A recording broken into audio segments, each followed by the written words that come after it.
As the Carolina Panthers made their preseason debut Friday night, there were several storylines that made the headlines outside of the obvious one of the opposing team's quarterback. Most centered around the Carolina Panthers' former number 2 wide receiver and whether or not he was on the roster bubble. 2 rookies make their impacts known on the defense, as well as another who wasn't designated to make the team, but continues to make strides. The safety position opposite Trayvon Morgan is still up for grabs, and the running game looks okay considering a missing piece on the line, and the defensive front had its standouts. Meanwhile, the results were the same. Want to find out how the Panthers fared and what they can do to make these better? Join me on Growlin' and Prowlin' to find out.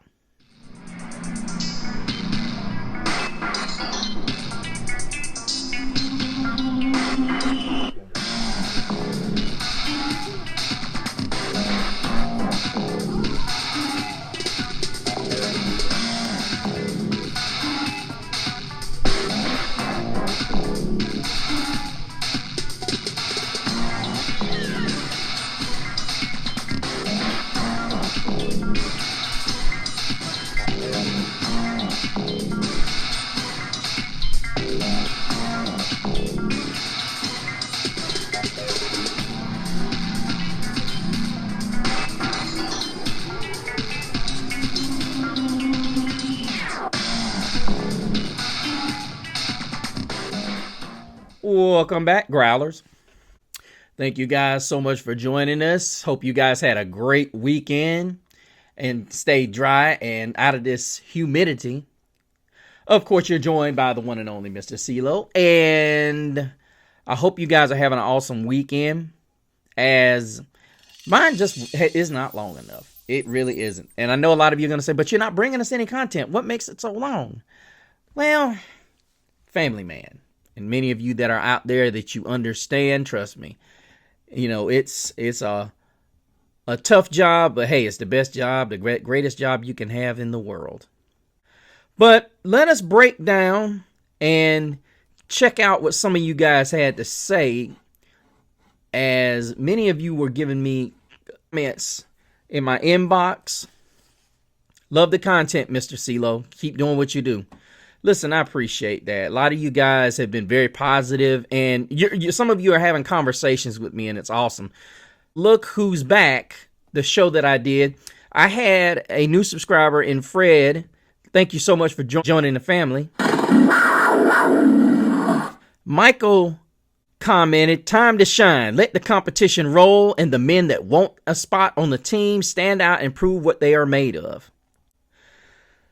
Whew, I agree with you, Michael, but that's a hard one because all these young guys are trying to prove themselves. And I know a lot of you are going to say Excel's not. This is the first time in a long time I can remember, even on any football team, you guys, that the competition is so fierce at one position. And this year, we're in a really tough spot. It's a trove of riches. And, you know, Dave Canellis is going to have to select carefully. And needless to say, this is not something that we can afford to miss on. And Jalen Coker has just been absolutely phenomenal the last 2 weeks. Book of Joshua 4L says, "Ransom reminds me of Mike Mitchell. I love his tenacity, but hope he doesn't get too many penalties for illegal hits." Yeah, I would even go along and say, do you guys remember Mike Minter? Excellent. Yeah, it was a great, one of the greatest safeties in Carolina Panther history. Growl out to you, Book of Joshua, as well as a growl out for the great Mike Minter. But let us get into what we're referring to, because Lathan Ransom was a big piece in this game as well. I don't want to spend too much time talking about the Book of Joshua comment, because I'm going to say a lot about it, but I will keep you in mind, because the reality of it is he is really turning in a good training camp. And honestly, for a guy, in my opinion, that was taken when he was taken, I'm kind of taken aback by what he's been able to do. I'm really impressed with the way he's been able to do what he's doing. And he's slowly working his way into being that starting safety opposite Trayvon Moehrig. I mean, Damani Richardson's been playing well. Nick Scott, to me, is holding on just because of his experience. And this is no knock on Nick Scott. I just think Nick Scott doesn't bring as much to the party as someone like Lathan Ransom does. Lathan Ransom brings the heat. He hits. But let us get into the discussion of the game Friday night. Now, many of you are probably going to wonder, well, first let's get the injuries out of the way. You know, as I said, there were a couple of missing parts on the offensive line. As star guard, Damian Lewis was absent from this football game. As, you know, whether people want to admit it or not, you know, when you have a piece that's missing, such as Damian Lewis, it throws off the camaraderie, especially when you practice together all week. So, as we walked into Friday, we knew what we were dealing with on the offensive line. We also had Derek Brown missing. We had J.C. Horn, of course, not playing. And if I recall correctly, you did not have Patrick Jones or DJ Wanham starting. Well, I don't want to say starting, but they played some significant snaps where you had Nick Scorton and Pritzley Umanyamilan, who played some serious repetitions, and they made their presence known. Shamar Bartholomew, as well as Corey Thornton, got the start. Well, Corey Thornton got the start, let's just say that. But he's really proven a massive addition to this team. But let's get into the earlier parts of this game. As we looked at this game, as Chuba Hubbard only got 3 carries for 10 yards. He had a couple of good carries. Dowdle had 3 for 7. And Bryce, of course, was the talk of the game from our end. We all know the man of the hour was Shedeur Sanders. Bryce went 4 of 6 for 58 yards and a score on his 2 drives, as well as throwing for a touchdown, too, as the aforementioned Jalen Coker, who just continues to impress. But let's try to stay on task with Bryce. Bryce made some good plays, and as many alluded to, he had 2 incompletions. One of them, of course, they said it was dropped by Chuba Hubbard. I'm willing to give him a pass. Bryce has got to make that throw easy. You know, if he makes that throw in stride to Chuba Hubbard, he's probably going to run for a touchdown. Now, I'm being a little bit out there, but Chuba's speed out in the open space with the linebacker covering, I'm going to take Chuba in that matchup all day. But if he can ever get Chuba in stride, Chuba's got some exceptional speed, whether people want to admit it or not. Now, he doesn't have world-class speed, but he's got exceptional speed, if you remember him coming out of Oklahoma State. But outside of the 2 incompletions, and the one that really impressed me, you know, I remember saying something early on. If you guys remember, maybe I'll dig it up out of my archives if I get a minute. I know. I remember saying that Bryce Young, when he came into the league, they wanted to refer to him as like a Drew Brees-like. And now I'm starting to hear a lot of analysts and podcasters and social mediaites referring to Bryce as Drew Brees. Damn, I'm good. You're welcome. Damn you. Because, as I said, the real reason why you get the acclamation of talent at the wide receiver position for a guy like Bryce is because he has the ability to distribute the football. Now, I will say this. He has had a propensity to go to his man when he gets in trouble. And that would be Tetero and McMillan. As when they needed a play, he hit the big man for a beautiful over-the-shoulder reception that went for 30 yards. And he ended up the night with 2 catches for 43 yards. But I want to stay on the whole Bryce situation and give you guys a little bit of hope considering the way the score ended out. Now, we only scored 3 more points after Bryce left the game. But truthfully, what is really concerning to me is that we're still showing signs of not being able to get open in time at times, and I guess that's where Ted McMillan comes into play. So the wonderful thing I'm looking at is Bryce is not doing, and this is where a lot of you guys gave DJ Shark a lot of disrespect. And I want you to go back and look at my archives and look at what I said about DJ Shark. You guys gave a lot of disrespect to this guy. And there were a lot of throws that Bryce made that were not good to DJ Shark. And the reality of it is, while we're praising Ted McMillan for the tough over-the-shoulder catches that he's making, DJ Shark made his share. So while we're sitting here disrespecting that DJ Shark and saying he wasn't this and that, he was the lone bright spot that year. So I'm not saying that to say we need to go back and get him. I'm just saying there are times that our fan base is brutally wrong. And you listen to certain people say that he was terrible or he was this. Look, a lot of time with wide receivers, it's not the receiver's fault if he's not getting the football. Just so you know. Which transitions me into the guy whom was the number 2 and is still fighting on the roster bubble. Not necessarily saying it out loud was Dave Canellis when he spoke about it today. But the problem we're running into is he said if he continues to keep playing well, we'll have to put him on the field. He didn't say put him on the team. So I'm not sure if that means it really, to me, it doesn't sound like he's saying he's going to cut him. But the Panthers are at such a tough issue right now. They're at such a tough crossroads right now with, about 2 weeks before they truly have to cut this thing down to size. You got Ted McMillan, Adam Thielen, Xavier Legette, David Moore, Hunter Renfrow, Jalen Coker, Jimmy Horn, Bryson Tremaine, Jacoby George, TJ Luther, Jasim Reed, Kobe Hudson. And Bryson Tremaine is another guy that has just looked exceptionally good. He's a big physical wide receiver. And then you got Jimmy Horn. And those are 8 guys. Now, I will say this. Do I think anyone's going to take Bryson Tremaine? Probably not.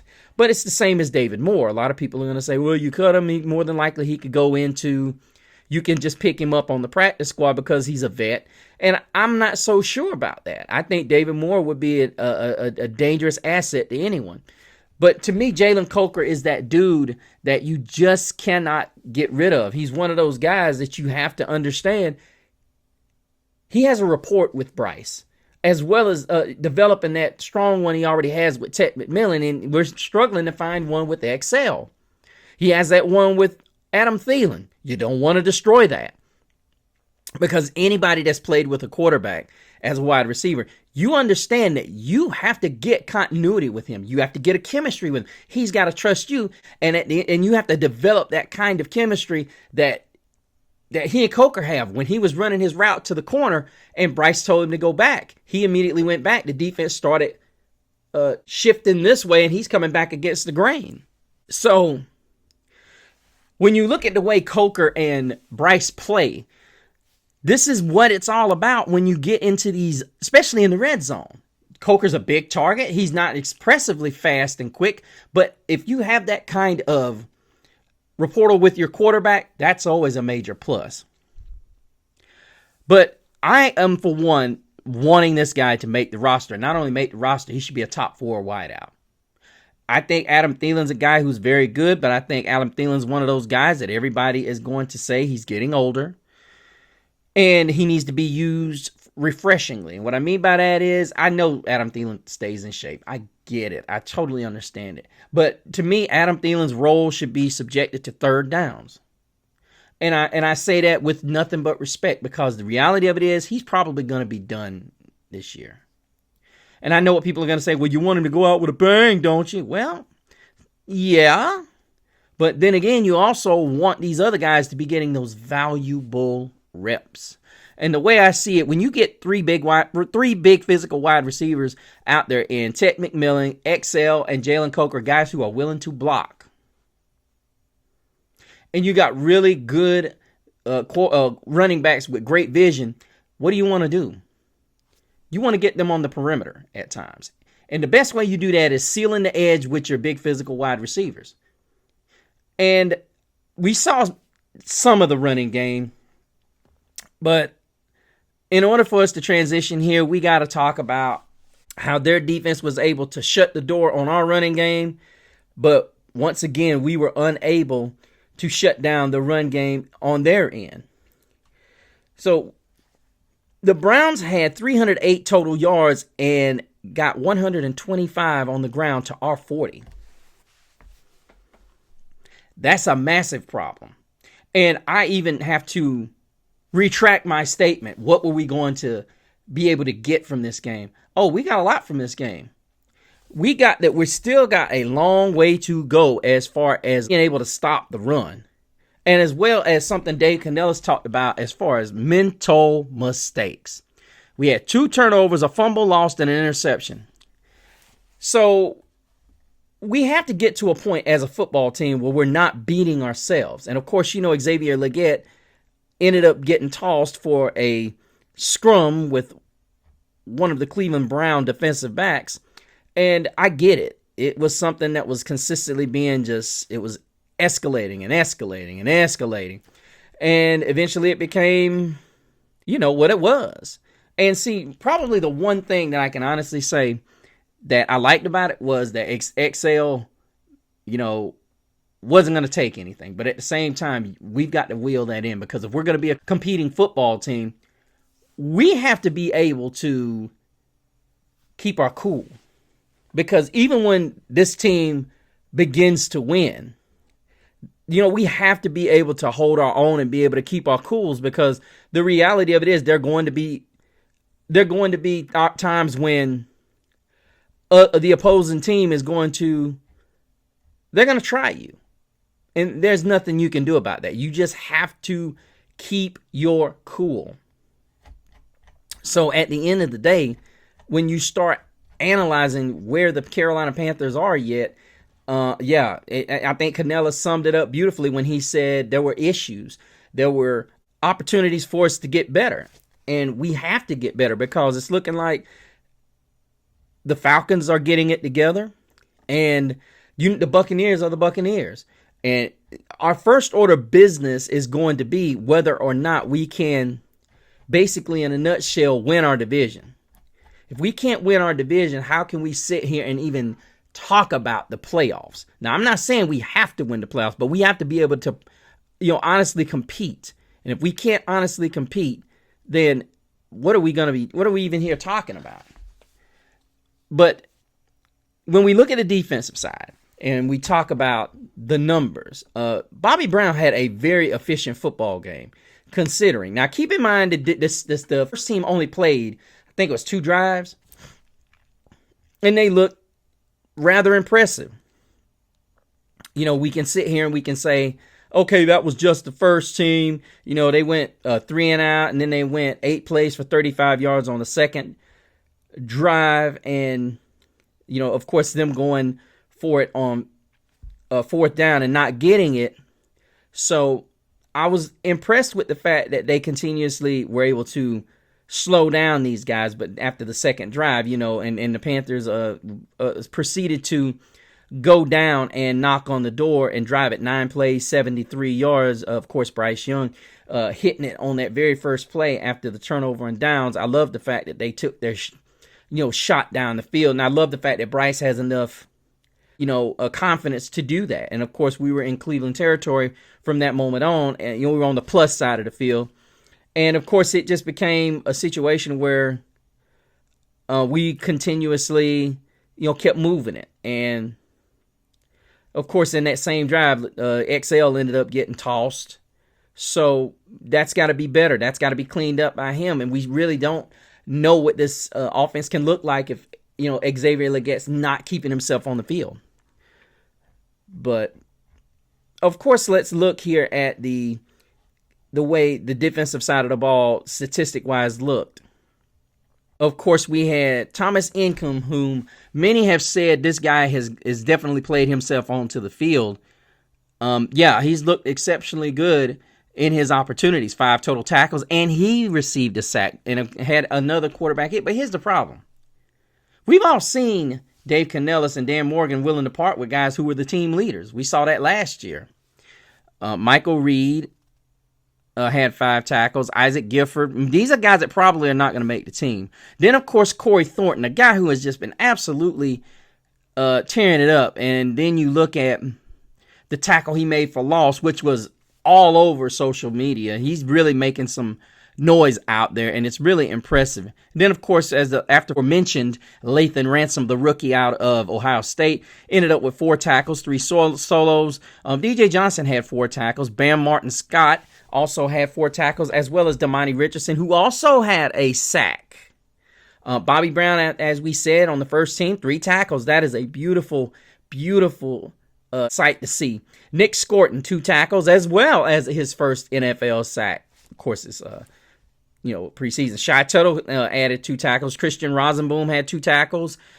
Chris Barnes, Sam Roberts, Jaden Crumney was all over the field, but he only had 2 tackles. Princely Omanyamilan had 2 tackles, as well as Nick Scott having 1. And David Moore, the tackle on that interception, of course. Shamar Bartholomew was kind of quiet. Trevin Wallace only had 1 tackle. And the big man, Cam Jackson, had a tackle on the night. And, for me, that's the one I want to see, Cam Jackson. And we've got to get this rotation set up. Now, I know it's different without Derek Brown as well, but there are going to be some opportunities there, some opportunities to be had, and I think ultimately we got some guys that's going to have to step their game up. As I said, Nick Scorton, I get emotional thinking about this guy, what he can do. Maybe not emotional, maybe more along the lines I get giddy because I'm ready to see him start.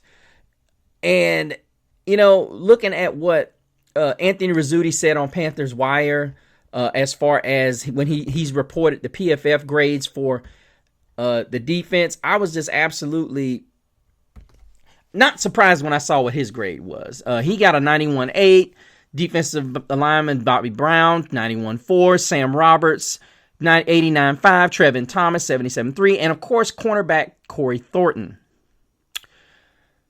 Yeah, when you do what Scorton did, tallying 2 pressures and a sack, this is going to be big. It's going to be big. And I totally agree with the analysis by Rizzuti. I think this is going to be a lot of fun to see. But here's the not so fun part about it. Tershawn Wharton, a guy that the Panthers are having high hopes for, had a 32.8. DJ Wanham, 34.9. Trevin Wallace, 32.3. Bam Martin Scott, 29.6. And the problem is, the 6-year lineman in Wharton, I'm of course referring to Deshaun Wharton, he had a 22.9 tackling grade. Not good considering Bobby Brown is almost outweighing him by almost 50 pounds. Not good. Same thing with Martin Scott. He had trouble finishing. He had 2 missed tackles. And see, this is where the Panthers had so much trouble last season, was finishing plays, either bad angles or finishing tackles. That's got to be a no-no this season. That has to be imperative that these guys preach tackling. Listen, the good teams tackle well. They are up there in the 70s and 80s in tackling percentage. They make their tackles. But I do think this will be different when you get some in and outs, rotation out there, and you really start to get... Listen, the beautiful thing is Dave Canellis has learned from his mistake, and I heard so many people talking about, oh, you think this is a way of Canellis saying that he made a mistake? Look, I don't care. I'm just excited that the trend... we're not following the trend of we care about our superstars getting hurt. Look, people, it doesn't do us a bit of good if we lose 4 games. Cincinnati Bengals figured this out. It doesn't do us good at all if our guys are not making plays. If you got one guy who's your best player, even he's struggling, and you haven't decided that, hey, we're going to do this. Now, look, I understand people are scared to death because guys like Rashawn Slater and from the Chargers that is done for the season. Or when you got guys like Alexander Madison who plays for the Dolphins who will be done. Not saying he's a superstar caliber player, but he was a guy that the Dolphins were dependent upon to be a key piece of their offense, and now he's out for the season. And then you've got Eagles Pro Bowl guard, whom could miss the openings part of this. Eagles Pro Bowl guard Landon Dickerson could be undergoing a meniscus procedure. And it could cost him the beginning part of the season. And the Eagles are a team that's trying to repeat. And, continuity amongst the offensive line is absolutely imperative. But I'm not so concerned about that. A lot of people say, well, you don't want your season to be over before it starts. Well, if the guys don't come in shape, as Dave Canellis has pushed since the beginning of off-season training programs, it's not on him. These guys have to come prepared. They have to do the preparation themselves. Guys like Jalen Coker have done that. And I'm going to continue to push for this guy to be on this roster. And as we get ready to close up, how many of you guys want to see Jalen Coker here? Do me a favor. Put a C in the comments if you want Jalen Coker on this team, or put an N for no if you don't want to see Coker on this team. Make sure you let me know what you think. But make sure you put your names down in here if you are a new subscriber and want to join the Growlin' and Prowlin' family. I'm so close to getting this shirt done. So make sure you put your name down there so I can go back when it's time to get this drawing done and we can make this happen. Now, guys, I've already said we've reached 200 subs. So that means I'm giving away 2 shirts. If we get to 250, before I announce this, I won't even wait to 300. Because if we get to 250, I'll go ahead and I'll put a 3rd shirt in there. But if we get to 300 before I get it done, matter of fact, let's throw it out there. If we get to 300 subs before the opening kickoff this season, I'll throw in an extras. I'll give away 5 shirts. Count them. 1, 2, 3, 4, 5. 300 subs, I'll give away 5. Let's do it. But make sure you leave your comments below because the conversation continues. As I said, I am so grateful for you fans that decide to leave comments. It is so much fun when we're able to do that. My special thanks to my wife and kids. Thanks for my new subscriber, Fred, as well as the comments from Michael, as well as Book of Joshua. Finally, make sure if you want to keep up with the shenanigans of the show, make sure you go to Growlin' and Prowlin', the group, as well as Growlin' and Prowlin', the Facebook group. Finally, make sure if you want to keep up with me, Mr. CeeLo, and all of the shows and shenanigans and outside activities I'll be caught up in, join me on Instagram at Mr. CeeLo so you can keep up with me on the go, off the go, in season or off season. But until the next time, keep prowling the airwaves and keep growling out. Keep pounding.